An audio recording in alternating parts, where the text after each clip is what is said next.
자, 이준석 대표, 과연 많은 분들이 전망하시는 것처럼 신당 창당을 위한 어떤 명분 쌓기에 들어간 걸까요? 자, 저희 채널A 방송에 나와서 이렇게 얘기했었습니다.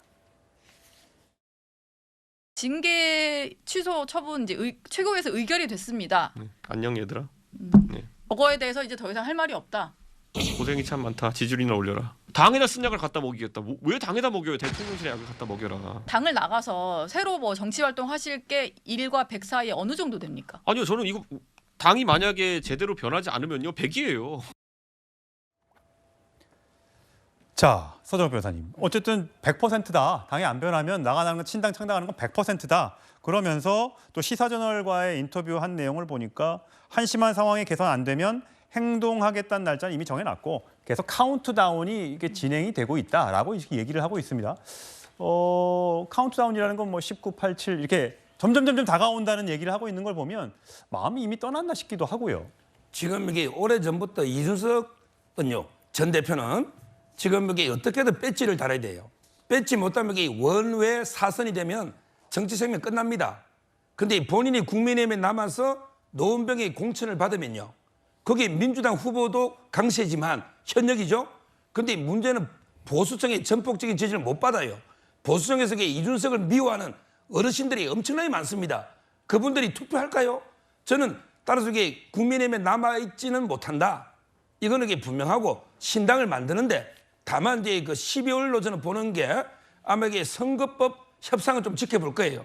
왜 그러냐면 이게 선거법이 지금은 전에는 이게 50% 준연동, 지금 이게 연동제로 완전 연동 이렇게 개정이 안 되면 근본적으로 안 바뀌면 그러면 이게 비례 신당 만들어도 좀 이게 희망이 있다. 이래 볼 수가 있거든요. 선거법이 뭐 권역별로 확 바뀌면 모르지만 그게 아닌 이상 따라서 이게 선거법 개정을 좀 지켜보면서 그리고 이게 신당 만드는 기간이나 여러 가지 봤을 때 저는 한 100일이면 된다 했거든요. 따라서 이제 그 12월쯤에 아마 이게 뛰쳐나간다. 이렇게 저는 예상을 옛날부터 했고요.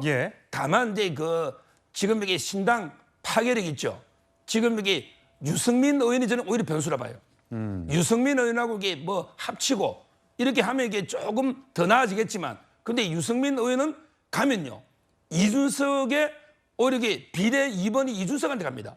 이준석 계보 중에 유승민이가 일개 계보원이 돼요.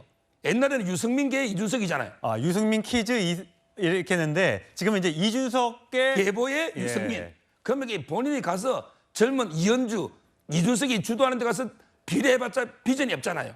그렇다면 이게 유승민 의원이 저는 나중에 결국 이준석과 찢어지면 그러면 이게 본인은 국민의힘에서 수도권 나갈 수 있거든요. 그러면 이게 파괴력은 급속히 더 줄어들 겁니다. 저희가 그래서 앞에 팻말 하나 드렸는데 하나 좀 들어주실게요. 뭐 짧게만 기회를 드리겠습니다. 이준석 전 대표가 노원병의 공천을 뭐 받을지 안 받을지 모르겠지만 지금 마음이 혹시 대구나 TK에 가 있다고 생각을 하시면 아니다. 노원병을 고수할 것이다. 물론 이거는 국민의힘에 남았을 때 얘기입니다. 자, 아니면 국민에 남지 않아도 사실 대구에 나갈 수는 있는 거잖아요. 신당을 만들어서 본인은 지역구에. 자, 대구에 나간다고 생각하면 아니다 라고 하면 X를 한번 좀 들어봐 주시길 바라겠습니다. 하나, 둘, 셋.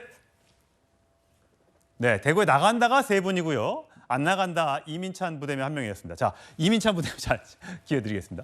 저는 인요한 변수 때문에 대구 출마가 어려울 수도 있다고 생각을 합니다. 왜냐하면 이준석 전 대표의 여러 계획에는 인요한 혁신위원장은 없었을 겁니다. 그런데 인요한 혁신위원장이 취임하고 나서 보여주는 이런 행보들 때문에 우리 지지층 여론도 흔들릴 수가 있어요. 인요한 위원장 이번에 그치지 않을 겁니다. 계속 찾아가고 계속 구애를 할 겁니다. 그렇다면 만약에 그럼에도 불구하고 이준석 전 대표가 만약에 탈당을 해서 대구에 나간다. 그러면 대구 유권자분들이요 매우 현명하고 정치에 되게 밝으십니다.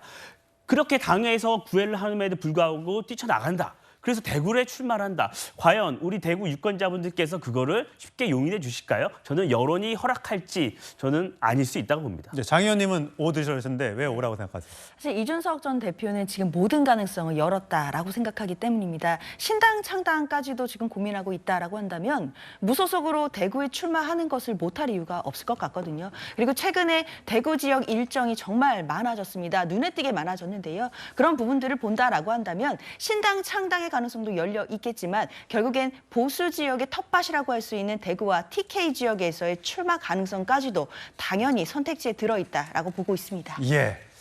자, 오늘 이준석 전 대표의 센 발언들 들어보셨고요.